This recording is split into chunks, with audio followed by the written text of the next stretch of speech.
بسم اللہ الرحمن الرحیم۔ آج میں آپ لوگوں کو ایک ایسا واقعہ سنانے والا ہوں جس کا ذکر اللہ تعالیٰ نے قرآن مجید میں فرمایا ہے، بلکہ ایک مستقل سورت ان کے نام سے رکھا گیا ہے، جن کو سورہ کہف کہا جاتا ہے۔ ان کے بارے میں کچھ دلچسپ و عجیب واقعات تفاسیر کی روشنی میں ملاحظہ فرمائیں۔ چنانچہ حضرت عیسیٰ علیہ السلام کے آسمان پر اٹھا لیے جانے کے بعد عیسائیوں کا حال بے حد خراب اور نہایت ابتر ہو گیا۔ لوگ بت پرستی کرنے لگے اور دوسروں کو بھی بت پرستی پر مجبور کرنے لگے۔ چنانچہ اصحاب کہف کے دور میں ایک بادشاہ تھا جن کا نام دقیانوس بتایا جاتا ہے۔ وہ اس قدر ظالم تھا کہ جو شخص بت پرستی سے انکار کرتا تھا یہ اس کو قتل کر ڈالتا تھا۔ اصحاب کہف چونکہ اس زمانے کے ظالم بادشاہ کے معزز درباری بھی تھے، مگر یہ لوگ ایمان والے تھے اور بت پرستی سے انتہائی تھک چکے تھے۔ دقیانوس کے ظلم و جبر سے پریشان ہو کر یہ لوگ اپنا ایمان بچانے کے لیے اس کے دربار سے بھاگ نکلے اور قریب کے پہاڑ میں ایک غار کے اندر پناہ گزین ہو گئے اور سو گئے۔ چنانچہ اللہ تبارک و تعالیٰ نے ان نوجوانوں کو 300 برس سے زیادہ عرصے تک اسی حال میں سوتے رہنے دیا۔ دقیانوس ظالم بادشاہ نے جب ان لوگوں کو تلاش کرایا اور اس کو معلوم ہوا کہ یہ لوگ غار کے اندر ہیں، اور وہ بے حد غصہ ہوا اور غصے میں آ کر یہ حکم دیا کہ غار کو ایک دیوار سے بند کر دیا جائے تاکہ یہ لوگ اسی میں رہ کر مر جائیں اور وہی غار ان لوگوں کی قبر بن جائے۔ مگر دقیانوس نے جس شخص کے سپرد یہ کام کیا تھا، اتفاقاً وہ بہت ہی نیک دل اور صاحب ایمان آدمی تھا۔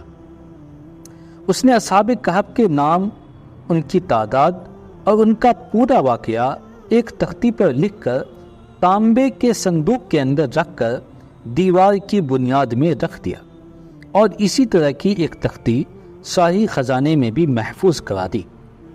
کچھ دنوں کے بعد دقیانوس بادشاہ مر گیا۔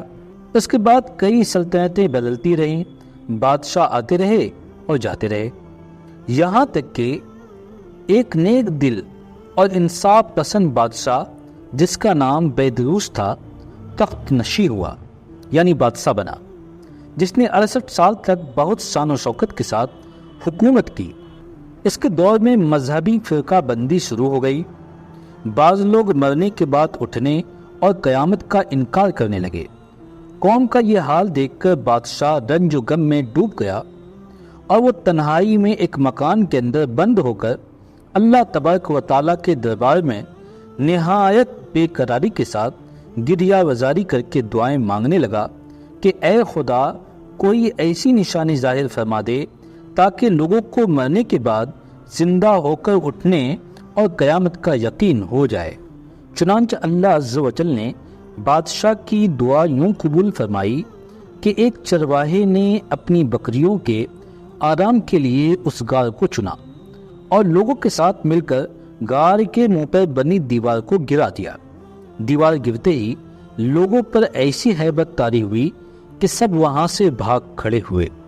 چنانچہ اللہ تعالیٰ کے حکم سے اصحاب کہف اپنی نیند سے بیدار ہوئے اور ایک دوسرے سے سلام و کلام کرنے لگے، اور اپنے ایک ساتھی جن کا نام یملیکھا بتایا جاتا ہے ان کو بازار سے کھانا لانے بھیجا۔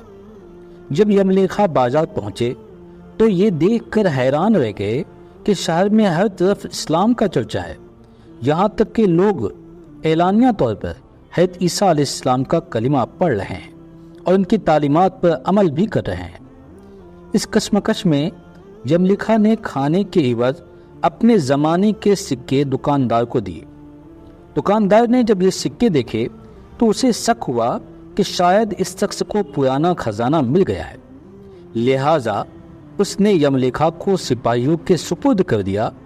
سپاہیوں نے یملیکھا سے پوچھا، بتاؤ یہ خزانہ کہاں سے آیا؟ یملیکھا نے کہا کہ ہمارے پاس کوئی خزانہ نہیں، یہ ہمارا ہی پیسہ ہے۔ سپاہیوں نے کہا ہم کیسے مان لیں کیونکہ یہ سکے 300 سال پرانے ہیں۔ یملیکھا نے کہا پہلے مجھے بتاؤ کہ دقیانوس بادشاہ جو کہ ظالم تھا کیا حال ہے؟ سپاہیوں نے جواب دیا آج اس نام کا کوئی بادشاہ نہیں ہے، مگر سینکڑوں سال پہلے اس نام کا ایک بے ایمان بادشاہ گزرا ہے، وہ بت پرست تھا۔ یہ سن کر یملیکھا حیران اور پریشان ہوئے اور بتایا کہ ہم کل تو اس کے شہر سے اپنا ایمان اور جان بچا کر بھاگے تھے، اور میں اور میرے ساتھی قریب کے ایک غار میں چھپ گئے تھے، جبکہ میرے باقی ساتھی اب بھی غار میں موجود ہیں۔ تم میرے ساتھ چل کر خود ہی دیکھ لو۔ جب سپاہی اور بہت سے لوگ اس غار کے پاس پہنچے تو اصحاب کہف یملیکھا کے انتظار میں تھے۔ جب غار پر بہت سے آدمی پہنچے اور شور و گل سنائی دینے لگا تو اصحاب کہف سمجھے کہ دقیانوس کی فوج ہمارا تعاقب یعنی پیچھا کر کے غار تک آ پہنچی ہے، لہذا وہ اللہ تعالیٰ کے ذکر اور حمد و ثنا میں مشغول ہو گئے۔ سپاہیوں نے غار پر پہنچ کر تانبے کا وہ صندوق برآمد کر لیا اور اس کے اندر سے تختی کو نکال کر پڑھا تو وہاں اصحاب کہف کے نام اور یہ لکھا تھا کہ یہ مومنوں کی جماعت ہے جو اپنے دین کی حفاظت کے لیے دقیانوس بادشاہ کے خوف سے اس غار میں پناہ گزی یعنی چھپی ہوئی ہے۔ دقیانوس نے اس غار کے منہ کو بند کروا دیا ہے۔ سپاہی یہ دیکھ کر حیران اور پریشان رہ گئے۔ جب کچھ سمجھ نہ آیا تو اپنے بادشاہ سے اطلاع دی۔ بادشاہ نے یہ خبر سنی تو فوراً اپنے علماء اور امراء کے ساتھ پہنچ گئے۔ اصحاب کہف نے غار سے نکل کر تمام واقعات بادشاہ سے بیان کیا۔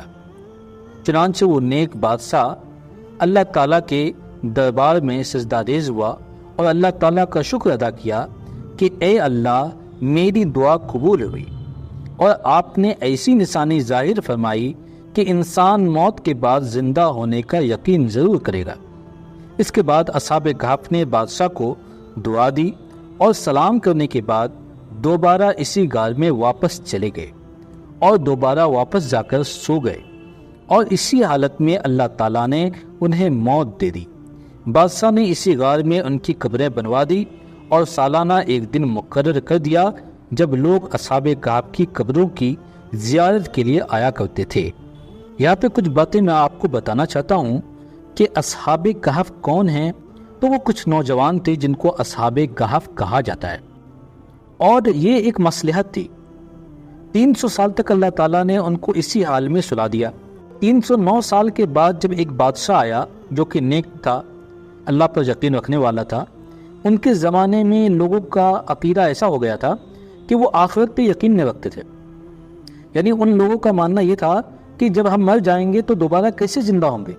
تو اللہ تعالیٰ نے ان لوگوں کو سلانے کے بعد 300 سال کے بعد ان کو بیدار کیا تاکہ یہ لوگ عبرت حاصل کریں اور ان کو دیکھیں کہ جو اللہ تعالیٰ ان نوجوانوں کو 300 سال تک سلا کر زندہ کر سکتا ہے تو وہ پروردگار ایک مرتبہ بندے کو مار کر دوبارہ زندہ کیوں نہیں کر سکتا۔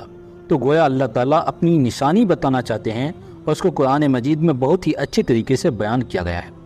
اللہ تعالیٰ سے دعا ہے کہ اللہ تعالیٰ ہمیں ان قرآن کے واقعات پر غور و فکر کرنے کی توفیق عطا فرمائے اور آخرت پر مکمل ایمان رکھنے کی توفیق عطا فرمائے۔